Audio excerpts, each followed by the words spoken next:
isang politiko, nang makita po ang milyong ito, milyong-milyon, na dami ng tao, abay sinabi niya kanina, kahit marami yan, minurya pa rin sila.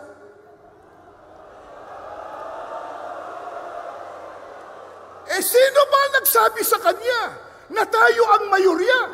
Pero, sa dami natin ngayon, at sa lakas ng tinig ng mga mamamayang Pilipino, parang tayo na ang nasa mayorya. Maliwanag po sa atin na isang aral ng Diyos na nakasulat po sa Biblia na dapat tayong magpasakop sa kapangyarihan o pamahalaan ng bayan, na yan po ang katangian at sinusunod ng mga kaalib sa Iglesia ni Cristo. Patuloy din po nating iginagalang at pinaninindiganan ang simulain ng paghihiwalay ng pamahalaan at relihiyon na itinatadhana po ng ating saligang batas. Ito sana ay maunawaan at maintindihan ng marami, lalo na ng mga namumuno sa ating bansa, na itong ginagawa po natin, mga mahal naming kababayan, sa pangunguna ng Iglesia ni Cristo, ay pagtulong natin sa pamahalaan.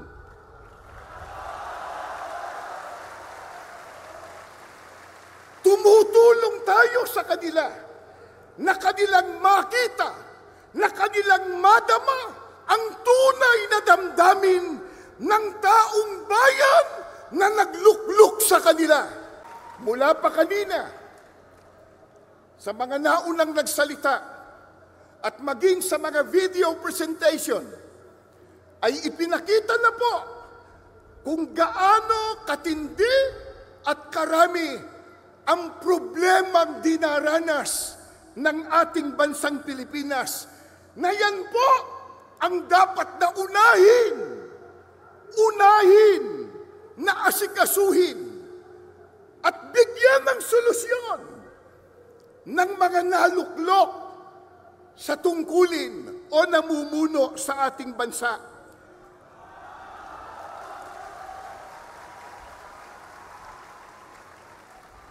Nakalulungkot ang inuuna ng iba sa kanila, yung mga nagbubunga ng awayan, nagbubunga ng hidwaan, na alam naman nating lahat na ang ginagawa nila, pamumulitika lamang. Tulad ng isinusulong nila na impeachment ng pangalawang Pangulo. Sinabi na ng ating kagalang-galang na Pangulong Ferdinand Marcos Jr. at alam na po ng marami nating kababayang Pilipino, ang totoo, nating lahat. Kasi po, kahit mahihirap lang ang maraming Pilipino, manurunong naman tayong umintindi. Hindi tayo mangmang. Isigaw nyo nga, hindi mangmang, hindi mangmang, hindi mangmang. At lalong hindi tayo bobo.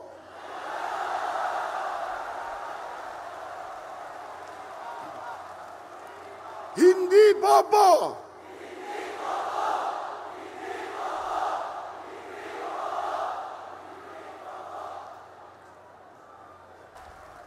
Naintindihan po natin, naunawaan po natin, na yung sinabi ng Pangulong Ferdinand Marcos Jr. ay tama. Totoo na yung isinusulong nilang impeachment laban sa pangalawang Pangulo, hindi po makatutulong.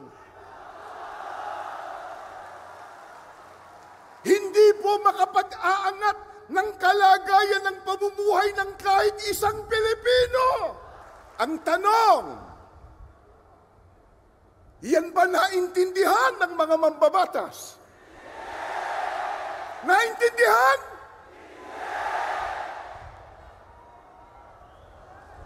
May ginawa silang manifesto raw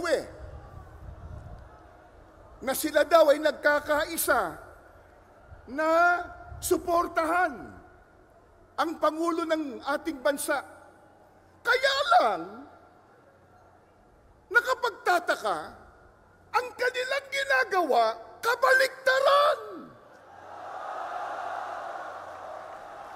Sapagkat tahasan nilang sinasalungat, kinokontra yung sinabi ng Pangulo ng Pilipinas. Bago tayo matipon dito kaninang umaga, meron pa po kaming nabasa at narinig isang politiko nang makita po ang milyong ito, milyong-milyon, na dami ng tao, abay sinabi niya kanina, kahit marami yan, minurya pa rin sila.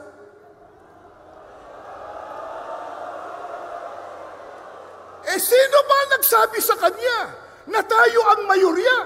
Pero, sa dami natin ngayon, at sa lakas ng tinig ng mga mamamayang Pilipino, parang tayo na ang nasa mayorya.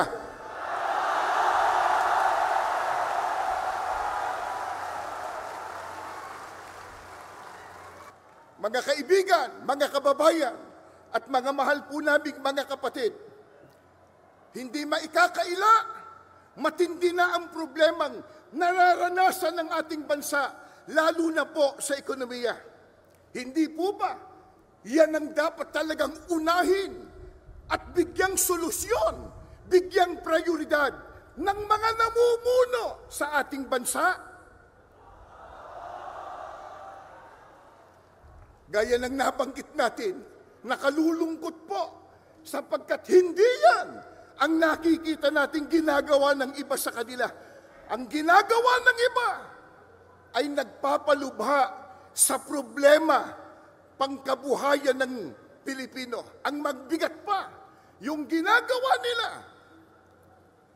nagdudulot ng bahabahagi, nagdudulot ng kaguluhan, hidwaan at pagtatalo.